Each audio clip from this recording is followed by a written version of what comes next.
Gaia Connect est la porte d'entrée vers les métiers à impact en provoquant les rencontres qui changeront ta vie. Un collectif de centaines de bénévoles experts de l'impact, parmi lesquels ceux qui te sont le plus utiles t'offriront de leur temps et de leur expérience pour faire avancer tes projets. Tu rencontreras 5 mentors bénévoles, dont l'expérience correspond à tes besoins, questionnements pour un café virtuel d'1 heure avec chacun. Tu intégreras par la suite une communauté soudée dont le réseau compte des centaines d'acteurs de l'impact. Si cela t'intéresse, tu retrouveras un lien d'inscription dans la description de l'épisode, ainsi que sur mon compte Instagram, évidemment. Et sache que je suis moi-même mentor.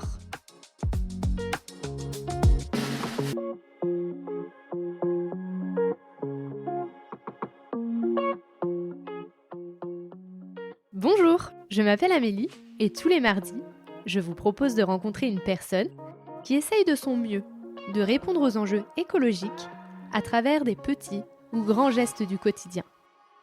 J'espère que vous écouterez avec affection leur chemin, leurs combats, leur colère, ainsi que leur joie, leur fierté et leurs bons conseils. Évidemment, nous pouvons mettre de la douceur et de l'optimisme dans l'écologie. À travers ces épisodes, je souhaite semer des petites graines qui permettront, évidemment, de faire éclore de nouvelles croyances.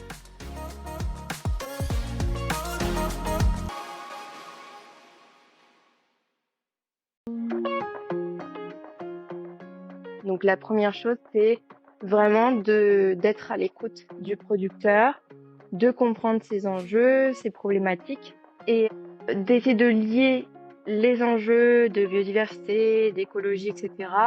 avec ses problématiques à lui. Et toi, ton challenge, ça va être de trouver comment arriver à lier cette écologie avec économie. Et donc, voilà, en réfléchissant à ça, finalement, on finit par trouver des arguments et tu comprends ce qui va être possible ou pas à faire et voilà, on essaie de trouver un équilibre entre les deux. Donc tu pourras jamais parfois mettre en place des projets à 100% avec ce que tu avais imaginé toi au début et ce qui serait le mieux. Mais il y a aussi une réalité sur le terrain qui fait qu'on peut pas forcer certaines choses et que l'agriculteur, oui, il doit aussi gagner sa vie et on peut pas tout lui remettre sur son dos.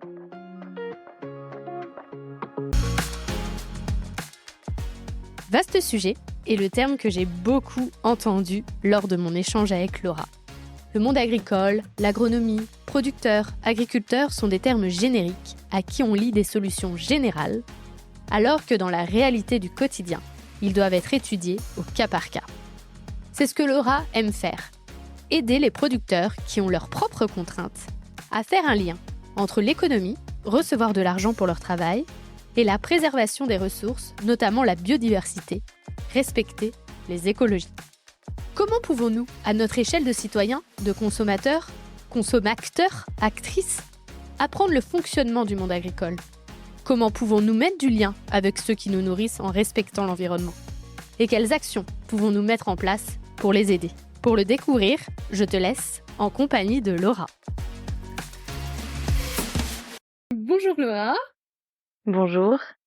Comment vas-tu si je te dis écologie ? Bien, vaste sujet, parce que ce sujet est un peu une montagne russe pour moi. L'écologie, c'est un petit peu ma deuxième vie, parce que maintenant, ça fait un peu plus de 10 ans que je suis vraiment engagée dans ce sujet. Ça a commencé surtout quand j'étais au lycée, et ça a débuté en seconde, lorsque notre professeur d'anglais nous a fait un chapitre sur l'environnement. C'est le chapitre d'anglais qui a vraiment fait changer ma vie. Et c'est quoi ce chapitre d'anglais en seconde qui vient tout bousculer ? Eh bien, on devait un petit peu s'intéresser aux problématiques environnementales qu'il y avait dans le monde et on avait un travail de groupe à faire sur un sujet qui nous tenait à cœur et sur lequel on souhaitait travailler. Et moi, depuis que je suis petite, en fait, j'ai toujours aimé tout ce qui était la médecine. Je voulais être médecin, infirmière, et puis je voulais être vétérinaire.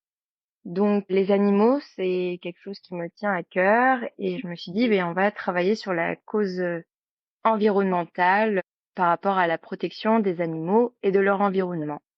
Donc l'objectif, c'est qu'on devait créer une association par rapport à un sujet dans l'environnement. Donc moi, c'était une association environnementale pour préserver les espaces naturels pour les animaux. Suite à ça, j'ai commencé à regarder pas mal de documentaires, à m'intéresser aux diverses associations qui existaient et ce qui a fait que finalement, je suis devenue bénévole moi-même d'association et j'ai commencé à m'engager au fur et à mesure sur les sujets. Alors, ce n'était pas forcément par rapport aux animaux, mais à l'environnement, à l'écologie de manière générale. Donc, durant le lycée, j'ai essayé de mettre en place des choses. Je faisais des journées autour de l'environnement et puis petit à petit, voilà, ça s'est enchaîné dans de véritables associations. Et comment t'es passé des animaux vers l'écologie? Eh bien, quand on souhaite protéger, préserver quelque chose, donc ici c'était les animaux, on prend conscience de l'environnement dans lequel ils vivent et de ces environnements à protéger. Et donc, on prend conscience de tous les enjeux qu'il y a autour de la biodiversité. Et en fait, on se rend compte que tout est lié. La biodiversité de ces animaux est liée à notre biodiversité, à nous, notre environnement. Et chaque action qu'on fait au quotidien a un impact ailleurs dans le monde.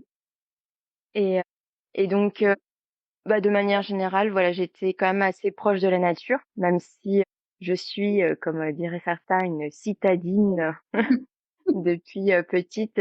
C'est vrai que j'ai quand même eu la chance de pas mal voyager, de passer mes vacances d'été dans la nature et ce lien que parfois on oublie quand on vit en ville, ça a fait que je me suis rendu compte de pas mal de choses sur les, des choses sur lesquelles il était important de les préserver. Comme quoi, par exemple? Et bien, voilà, de préserver les plantes, de favoriser les insectes, pollinisateurs, si on veut continuer à avoir de la nourriture, si on veut que les animaux aient aussi des ressources pour vivre, tout ça. Et donc là, tu étais au lycée, donc tu as dit que tu avais été faire du bénévolat dans certaines associations. Et à la suite de ça, qu'est-ce qui s'est passé? Bon, j'étais déléguée pour les élèves de manière générale, mais j'étais aussi déléguée de l'environnement. Ok.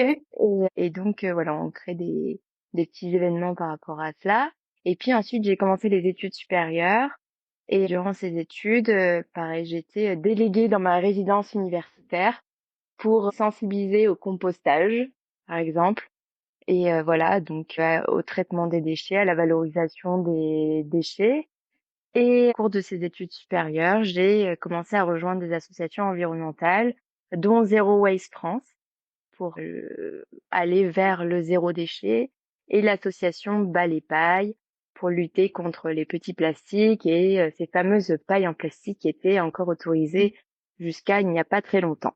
Et c'est que en fait, c'était dans tes établissements scolaires qu'il y avait cette possibilité d'être délégué environnement.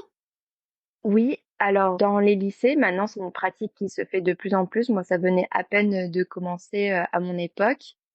Et après, c'était dans la résidence universitaire, ils cherchaient des étudiants. Donc c'était un petit job sur 2 semaines, voilà, pour sensibiliser. Et c'est vrai que moi, j'ai toujours eu ce truc en moi, cette nécessité de partager, de sensibiliser, d'essayer d'amener les gens à l'action, au changement pour améliorer notre environnement, pour favoriser la biodiversité, pour valoriser les biodéchets afin que ça puisse devenir du compost pour nourrir les plantes, voilà, toujours recréer une diversité. Et voilà, j'ai toujours été dans cette action. Quand j'ai vu ce petit boulot, bah ouais, je me suis proposée.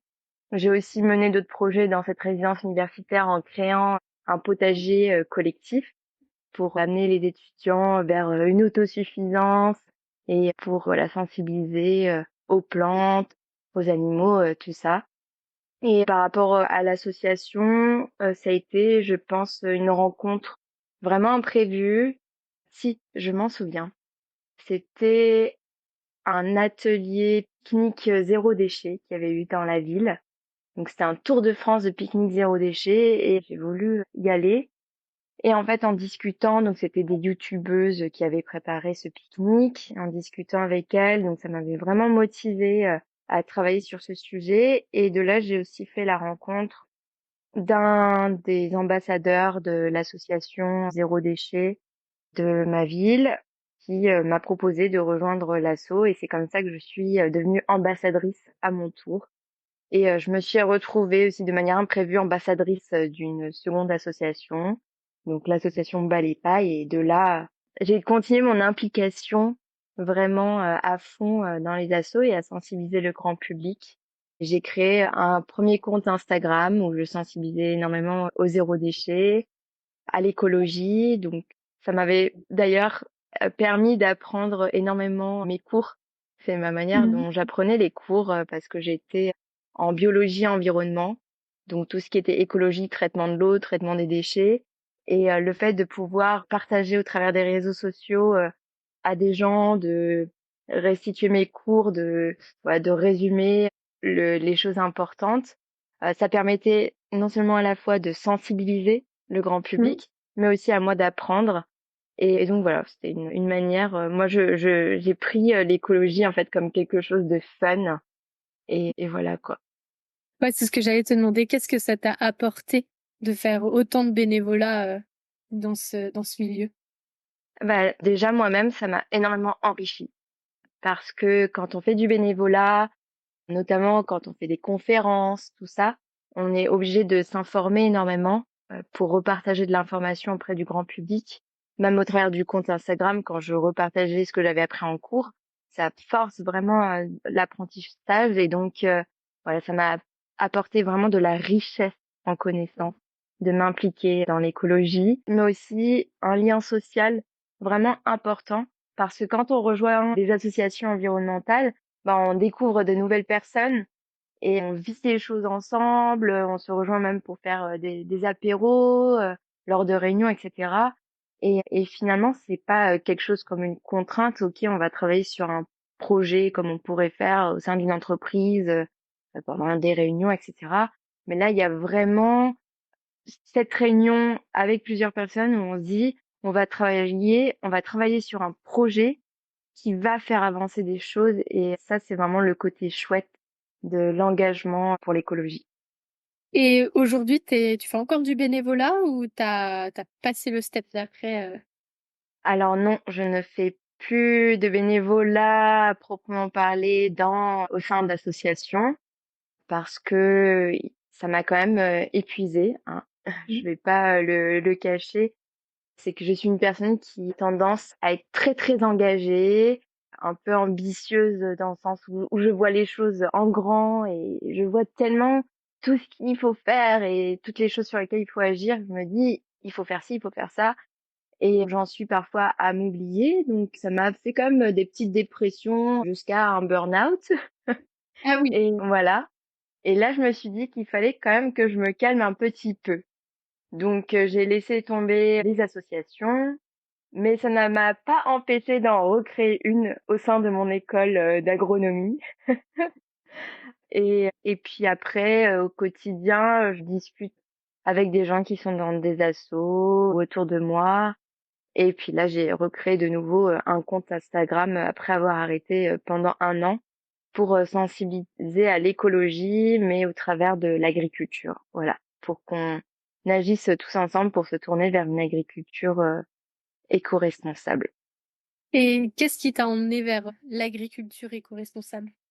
Alors, l'agriculture est un vaste sujet parce que, comme je disais, moi je viens quand même, de- j'ai grandi en ville.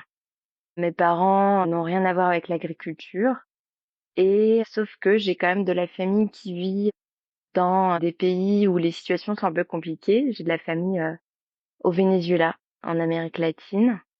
Et c'est un pays où il y a une grosse crise quand même depuis un bon nombre d'années.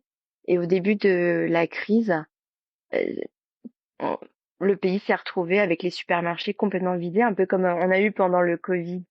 Les premiers jours où tout le monde était affolé, les rayons de pâtes, de papier toilette vidés.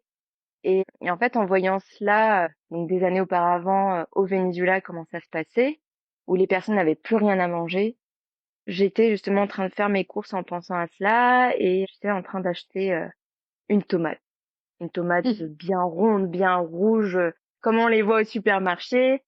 Et là, j'ai commencé à réfléchir et je me dis, mais Laura, si un jour, il arrive, enfin, je regardais cette tomate et je me dis, mais je sais même pas à quoi ressemble un plant de tomate. Je ne sais même pas comment ça pousse. Et si un jour, il arrive en France, comme il est en train d'arriver au Venezuela actuellement avec tous les supermarchés vidés, mais tu es foutu. Tu es foutu parce que tu ne sais même pas faire pousser une tomate. Tu n'es pas autonome, tu ne connais rien de la nature parce que l'agriculture, c'est comme c'est une des bases de la nature, des ressources pour l'être humain pour vivre. Et c'est pas possible de continuer là-dessus. Et ce jour-là, je me suis dit, je dois me tourner vers l'agriculture. Je dois voir comment est-ce qu'on doit apprendre à aller quand même vers une sorte d'autosuffisance, même si on ne sera jamais autosuffisant, et de voir comment préserver au maximum les ressources. Et donc, je me suis dirigée vers une école d'ingénieur agronome et j'ai fait un parcours, au début pour travailler en Amérique latine, parce que je voulais préserver les forêts, je voulais aider en Amérique latine, favoriser l'agriculture là-bas, et je me suis finalement dirigée vers la production végétale de manière générale. Donc c'était une option qui était surtout pour voir un petit peu les agrosystèmes, les écosystèmes agricoles, de voir comment produire de manière la plus durable possible. Ok, et ça consiste en quoi d'être ingénieur agronome exactement?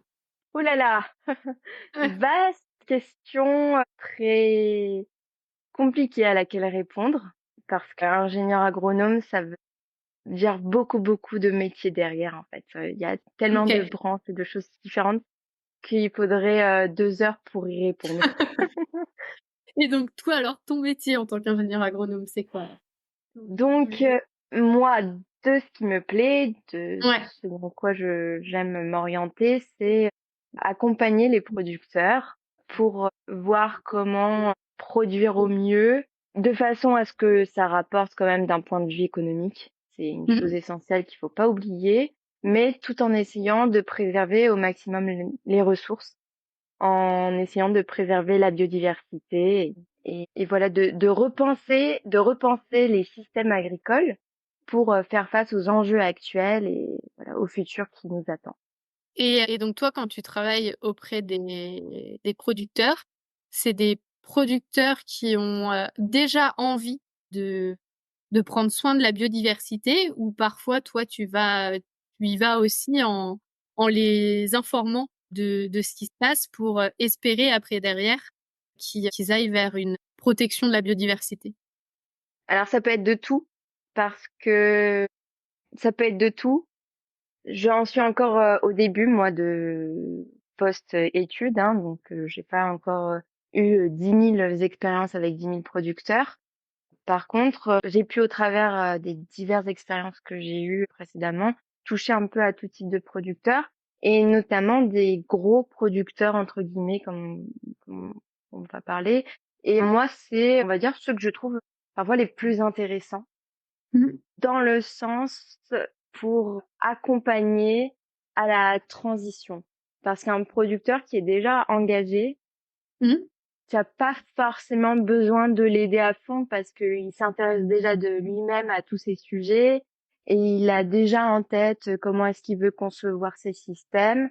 Par contre, c'est un producteur qui est très enrichissant parce qu'il va t'apporter aussi des choses et te faire penser à plein de choses intéressantes pour l'agriculture. Et les gros producteurs, moi, ce que j'aime, c'est un peu le côté challengeant, parce que bah il y a la manière dont ils ont commencé à développer leur système, où parfois ils sont avec des contrats, bah où c'est un petit peu compliqué de voir changer tout ça. Et quand tu arrives toi sur place en te disant oui, il faut favoriser la biodiversité, préserver les ressources, l'écologie, tout ça, ils vont se dire ben t'es bien mignonne, mais enfin, voilà, nous, on a d'autres choses à gérer. Et c'est vrai que bah parfois il y a vraiment une vision court terme qui est très présente et c'est compliqué de mettre en avant le long terme, ce qui va nous arriver dans 10, 20, 30 ans. Parce que quand on a un métier, quand on travaille, voilà, qu'on veut gagner de l'argent, ben, on pense à qu'est-ce que là je peux faire au jour J pour avoir, pour gagner ma vie, quoi. Donc parfois c'est compliqué à convaincre, mais la manière dont on va aborder les choses, ça peut jouer. Et quand on arrive finalement à convaincre ces gros producteurs à, à aller vers une démarche de durabilité, à mettre en place certaines choses au sein de leur exploitation agricole, qu'ils acceptent ces projets, bah ça, par contre, c'est super beau parce qu'on se dit, c'était pas un producteur facile au début, et finalement, bah, il a eu cette prise de conscience et ça va devenir un futur acteur par rapport aux enjeux actuels, et tu te dis c'est génial. Et là, récemment, finalement, il y a quelques mois, dans un projet auquel j'avais travaillé avec un gros producteur. Alors gros producteur, hein, ça dépend parce que selon les pays, etc. Petit, moyen, gros, c'est une notion qui peut être différente. Mais là, je parle plutôt sur du 200 hectares en surface de culture. Et quand tes anciens collègues t'envoient un message pour te dire, ah ben ce producteur, alors qu'il était pas simple au début et qui était très fermé par rapport au sujet de biodiversité que tu avais abordé, et quand tu te rappelles pour te dire, bah, finalement, il a accepté ton projet et pour faire encore plus que ce que tu lui as proposé, et ben là, c'est beau, quoi. Tu te dis, ça, c'est une victoire. C'est génial, quoi. Et en fait, et là où c'est encore plus beau, c'est que comme c'était un producteur qui au départ était fermé par rapport un peu à ces enjeux de biodiversité, finalement, ça va devenir à son tour un exemple pour les producteurs voisins qui vont peut-être aussi mettre en place ces choses-là. Et, et avec les boules de neige, ça va être tout un terrain, un lieu qui va changer en faveur de de cette biodiversité. Donc voilà, ça c'est les petites victoires. Moi j'aime bien en tout cas travailler avec ces types de producteurs parce que quand tu y arrives, bah tu sais que tu as fait une belle victoire. Et comment tu t'y es pris avec lui ou en règle générale pour réussir à l'amener avec toi dans le projet que tu lui proposes?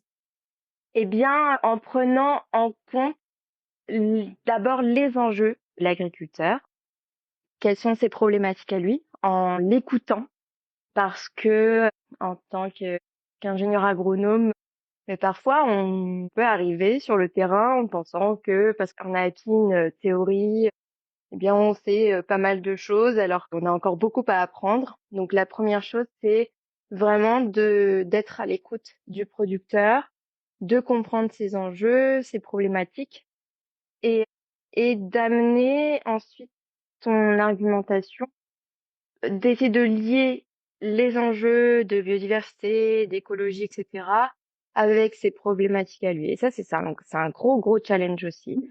Et moi, j'avais fait un beau travail de médiation par rapport à ça parce que bah, la structure où je travaillais, qui avait un point de vue très sujet à l'écologie, comprenait pas pourquoi les agriculteurs, bah, c'était simple pourtant de mettre en place telle et telle chose sur ces parcelles.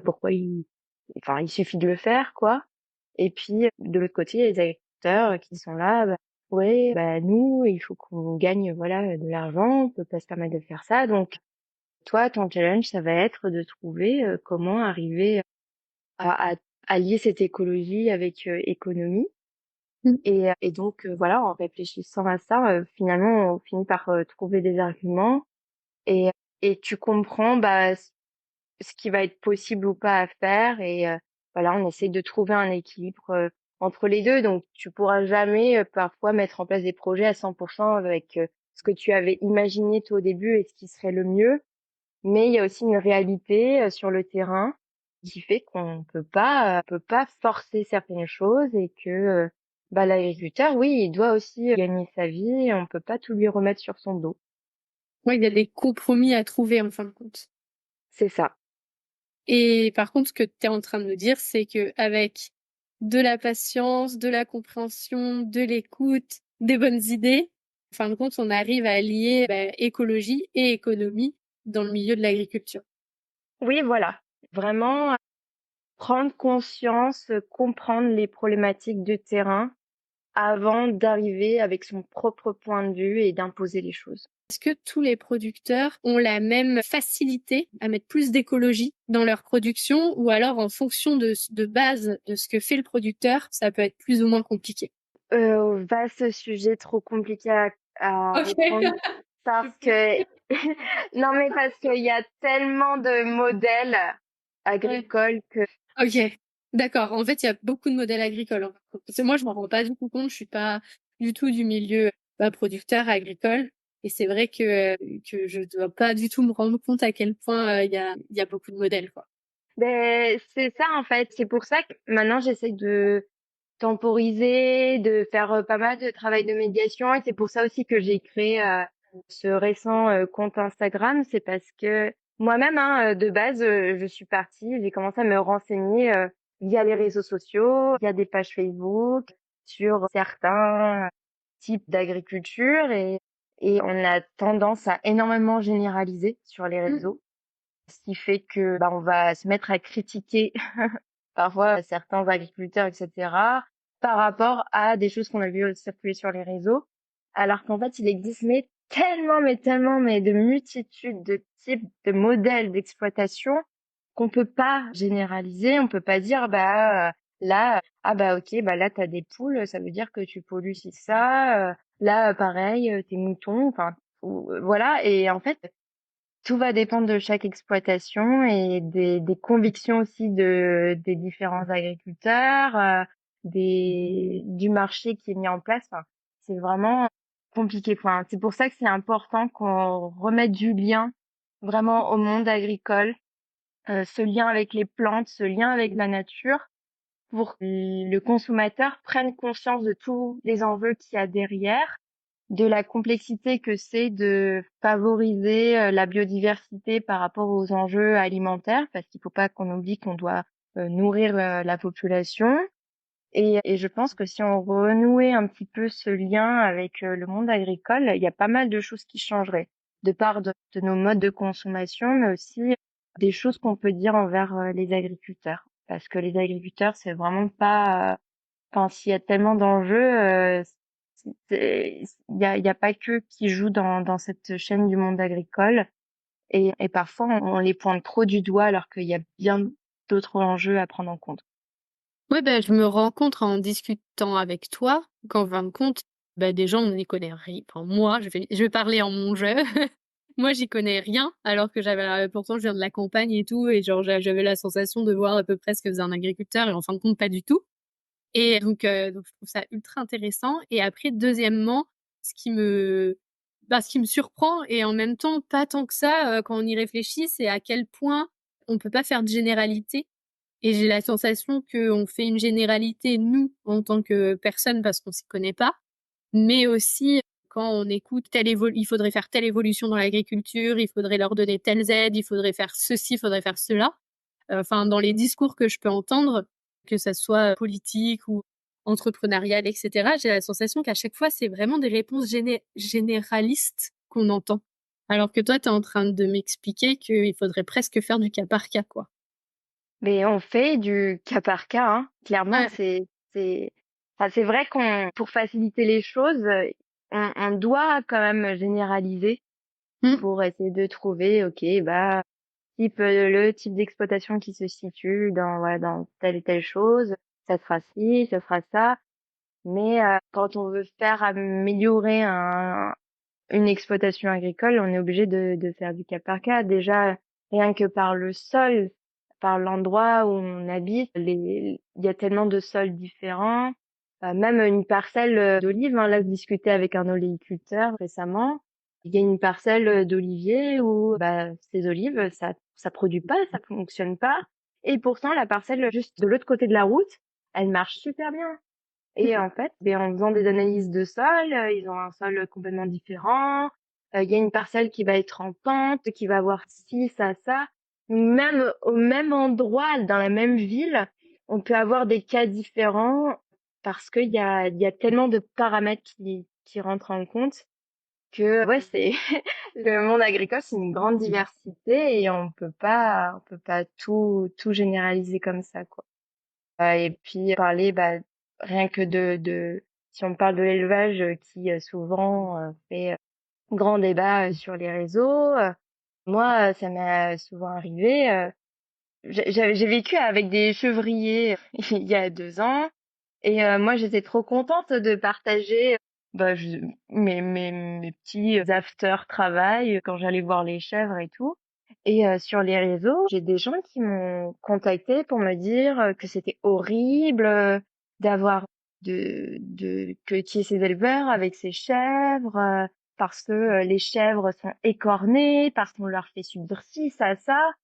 Et là, je me suis dit, mais cette personne, donc, elle est en train de répéter quelque chose qu'elle a vu, écouté, entendu sur les réseaux sociaux, et elle s'est même pas intéressée, tout d'abord, à l'élevage que moi, avec lequel je vis, là, tous les jours, avec mes voisins.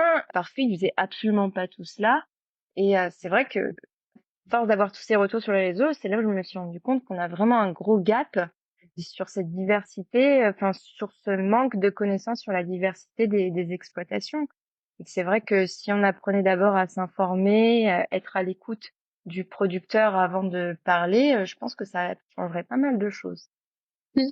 Mais ce que tu viens de dire, ça me fait penser, je sais pas si tu l'as vu, à une vidéo de Hugo Clément il y a pas longtemps, où il avait aidé, je crois que c'était un éleveur, je sais plus quel animal il avait, et en gros on lui était tombé dessus, comme quoi, bah il était végétarien et il aidait un éleveur, et donc en gros il y avait pas de cohérence, et donc bah fallait presque arrêter de le suivre, quoi. Et il avait répondu à ça, et je l'avais trouvé vraiment sa réponse ultra, enfin intéressante et impactante, exactement comme ce que toi tu viens de dire. En fait, on doit d'abord s'intéresser à ce que faisait l'éleveur, et que c'est pas parce qu'on est végétarien que, en fait, lui, il était végétarien par rapport à ce qui se passait dans le monde et qu'il fallait diminuer notre notre consommation de viande, mais que il était totalement au courant qu'il y avait des éleveurs et que c'était leur métier, et que l'idée c'était pas qu'il y ait plus du tout d'éleveurs, non, c'était de consommer différemment, et que c'était complètement différent que cet éleveur-là par rapport à les usines à élevage comme on peut en voir de temps en temps, et qu'il fallait vraiment faire la différence entre ces deux-là. Et j'avais trouvé ultra intéressant ce qu'il vient de dire, et donc je trouve que ce que tu viens de nous dire aussi, ça ressemble beaucoup à son discours à lui, et qu'on a tendance parfois à oublier parce qu'on met tout le monde dans le même panier, en fin de compte. Tous les éleveurs, on va les mettre dans le même panier alors qu'ils font pas tous la même chose, et ça doit pas être évident aussi pour eux, je pense, pour ceux qui respectent la biodiversité, leurs animaux, etc., de se voir être comparés à ceux qui font rien du tout, quoi. Et ce que tu dis là par rapport à cette vidéo, c'est très pertinent. Je l'ai vu justement et je pense que c'est une des premières vidéos de lui que j'ai appréciée parce que j'ai d'ailleurs commenté, parce que c'est vrai que on peut pas arrêter les élevages comme ça du jour au lendemain. On peut pas dire aux gens d'arrêter leur consommation de viande comme ça d'un coup. C'est impossible. Faut se faire l'idée. Il y aura toujours des gens qui voudront manger de la viande.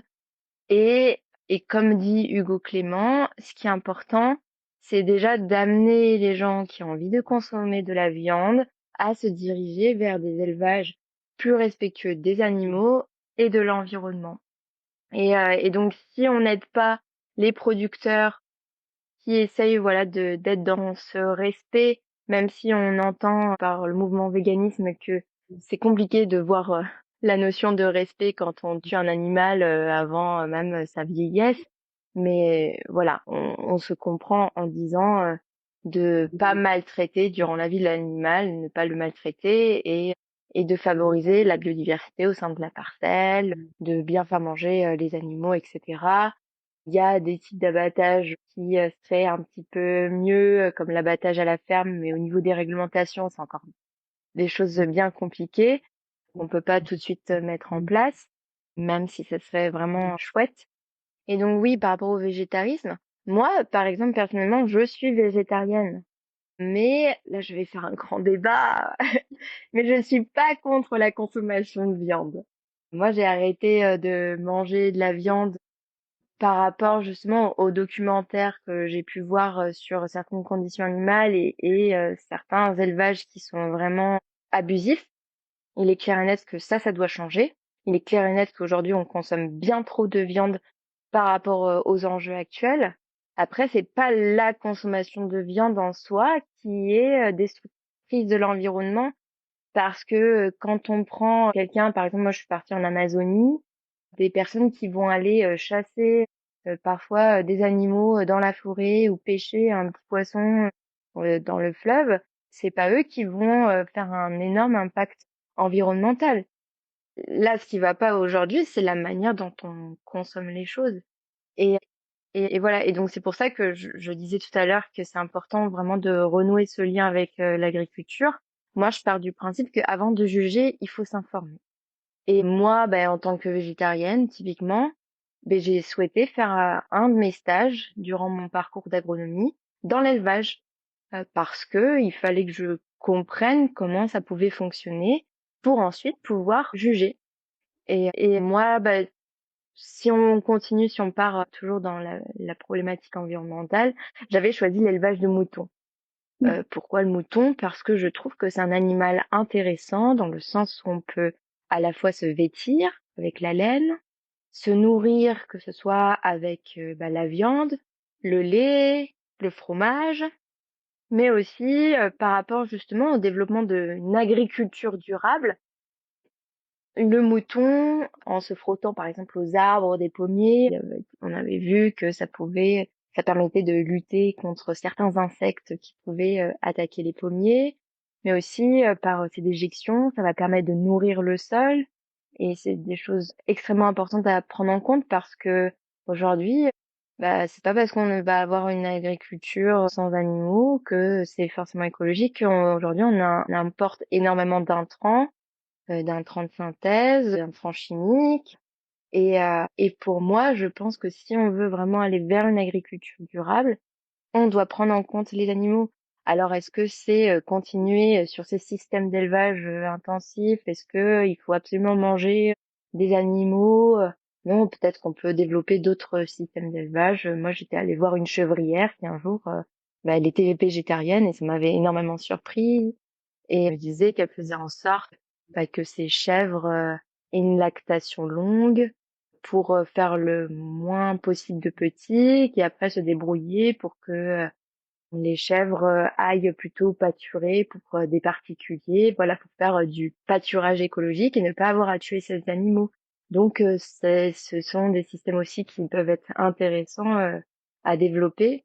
On parle aussi de que l'élevage, ça demande énormément de ressources. On va importer du soja qui vient du Brésil, qui déforeste l'Amazonie, etc. Et c'est vrai, hein, pour beaucoup d'élevages, malheureusement, on est obligé de faire ça actuellement pour répondre à la demande des consommateurs. Mais il y a des systèmes d'élevage qu'on pourrait développer dans un type d'agriculture durable, écologique, notamment en réimplantant certains arbres, voilà, sur des parcelles, en recréant des bocages. On peut mettre en place ce qu'on appelle des arbres fourragers qui vont permettre de nourrir les animaux. Et donc, on va de nouveau avoir un système agricole où on va avoir les arbres qui vont permettre de stocker le carbone, de rapporter de la biodiversité, qui vont faire de l'ombre pour les animaux, qui vont nourrir les animaux. Ces animaux, par leur déjection, vont nourrir le sol, etc. Et on va finir par rentrer dans un cercle vertueux. Et donc voilà, je pense que il faut pas toujours cracher sur l'élevage parce que comme on disait tout à l'heure, il y a plein de types d'exploitations différentes. Les élevages qu'on voit parfois sur les réseaux sociaux, voilà, c'est des généralités qu'on fait parfois, alors qu'en fait, il y a plein de types de systèmes qui pourraient être créés. Et maintenant, il faut juste faire appel à notre imagination et il faut surtout aider les producteurs dans ce sens-là. Parce que aujourd'hui, il y a une mode de plantons des arbres pour la biodiversité, pour le climat. Mais planter des arbres, déjà, c'est pas si simple et ça demande beaucoup d'argent. Donc, il faut des aides.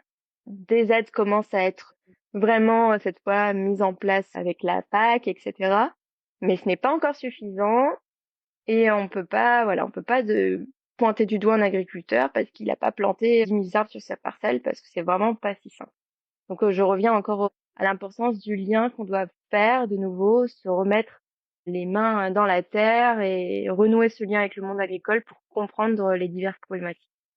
Oui, en fin de compte, nous, dans notre manière individu de consommer, si on le change, même un tout petit peu, en mangeant juste, soit un peu moins de viande, soit aller directement dans les producteurs locaux qui font attention, en fin de compte, déjà, on a un impact et on leur vient en aide d'une certaine manière. Ouais, c'est ça, c'est ça. Déjà, c'est pas d'arrêter, c'est de diminuer. Si on diminuait tous, déjà, ça pourrait changer tellement de choses. Favoriser des produits de qualité, respecter la saisonnalité et oui, aller direct vers les producteurs parce qu'avec tous ces intermédiaires aussi, ça fait que bah, parfois les agriculteurs sont pas bien payés et donc on reste dans un cercle vicieux. Alors, j'ai deux questions pour toi. Je sais pas si tu vas pouvoir répondre aux deux, parce qu'en fait, vu que maintenant j'apprends que l'agriculture est un vaste sujet, je me dis que peut-être ma question est encore un peu trop vaste. La première, ce serait pour des personnes qui écoutent cette interview et qui auraient envie d'en savoir plus sur le monde agricole. Est-ce que tu aurais des références que tu pourrais partager? Et le deuxième, c'est comment, à notre échelle, même si on l'a un peu dit, comment nous, à notre échelle, on peut venir aider le monde agricole. Donc pour la première question sur les références, alors il y a l'INRAE, le CIRAD, qui sont des centres de recherche qui font un peu de vulgarisation scientifique. Voilà, si les gens ont envie d'aller voir. Et puis bah, de s'abonner à différents comptes sur les réseaux sociaux, que ce soit Facebook, Instagram. Ça peut être des comptes de fermes, hein. Il y a plein de fermes qui partagent ce qu'elles font, comment elles produisent leurs fruits et légumes, qui sont super chouettes. Il y a divers comptes sur Instagram où on peut renouer un petit peu ce lien. Et puis oui, bah c'est ce que aussi moi j'essaye de faire au quotidien. Mon objectif, c'est de pouvoir renouer un petit peu ce lien, donc en partageant bah les choses qu'on peut faire, donc les différentes fêtes qu'il peut avoir. Comme là, je vais publier prochainement une vidéo sur Pâques, et qu'on soit conscient de pourquoi est-ce qu'on fête ces fêtes-là et quel est le lien avec le monde agricole. Et puis autour, oui, de l'alimentation, toutes ces choses, bah, qu'on mange, d'où ça vient. J'avais rappelé au début, quand j'ai commencé, je voyais cette tomate dans le supermarché, je savais même pas à quoi ressemblait un plant de tomate. Mais là, je me suis dit: «Il faut que moi je partage à mon tour, qu'on comprenne à quoi, ça ressemble, un champ de riz, un champ de blé, un champ de lavande», enfin voilà, différentes choses comme ça. Donc nous, pour aider, c'est très simple. Il n'y a pas besoin de s'engager dans des assos, de forcément se mettre à l'agriculture. Il n'y a pas forcément besoin de mettre à péril toute son économie pour acheter du bio, du local, de saison. Souvent, on est perdu entre les différents labels. Et est-ce que vaut mieux choisir du bio, mais pas local, du local, mais pas bio, etc. L'important, c'est vraiment de faire un effort, voilà, dans le mois, il faut qu'on puisse se dire, «Qu'est-ce que j'ai fait ce mois-ci pour aider l'agriculture?» Même si on est allé, acheter que 3 produits bio locaux de saison, et c'est déjà ça. Parce que si on le multiplie aux millions de personnes, qui vivent en France, aux milliards de personnes dans le monde, et ben ça ferait déjà un énorme impact. Donc faire comme on peut en fonction de son budget. Après, il y a différents moyens aussi de pouvoir favoriser une meilleure alimentation qui favorise les producteurs. Là, il y a une vidéo que j'ai faite récemment. Il existe plusieurs sites internet où on peut acheter des produits direct producteurs comme cagette.net. Il y a plein d'autres sites que je pourrais partager aussi. D'aller au marché les week-ends, même si c'est pas pour tout acheter, mais acheter au moins quelques légumes, de parler avec les producteurs, parce que vraiment ça renforce un lien social qui est très important à la fois pour le producteur, mais aussi pour nous. On apprend des choses sur l'exploitation et ça permet de nous faire changer un petit peu notre point de vue parfois. De se dire, ah, vous cultivez comme ça, ah, vous élevez vos animaux de cette manière, ah, d'accord, je savais pas.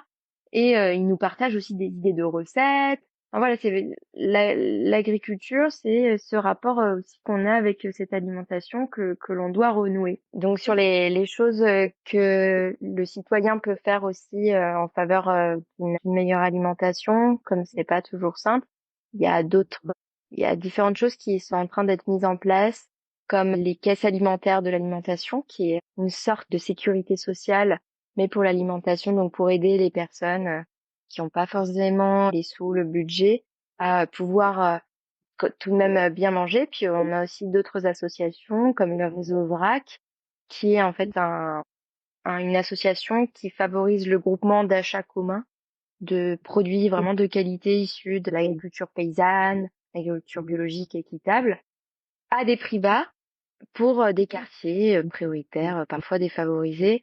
Et donc, il faut pas hésiter à rejoindre cette association. Voilà, pour pouvoir quand même avoir accès à des produits de qualité malgré tout.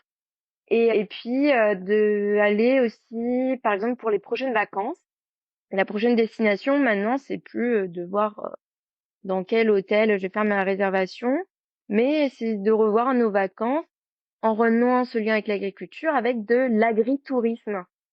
Donc l'agritourisme, c'est un peu comme l'écotourisme dont on entend parler, mais parfois on a des agriculteurs qui vont accueillir des touristes dans leur ferme, donc qui peuvent héberger, une maison d'hôtes, qui font des visites de la ferme, où on peut se restaurer à la ferme.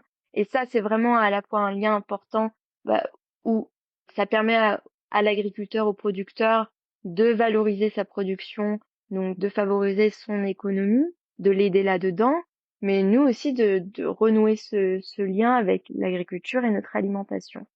Donc voilà, pour les prochaines vacances, pensez agritourisme.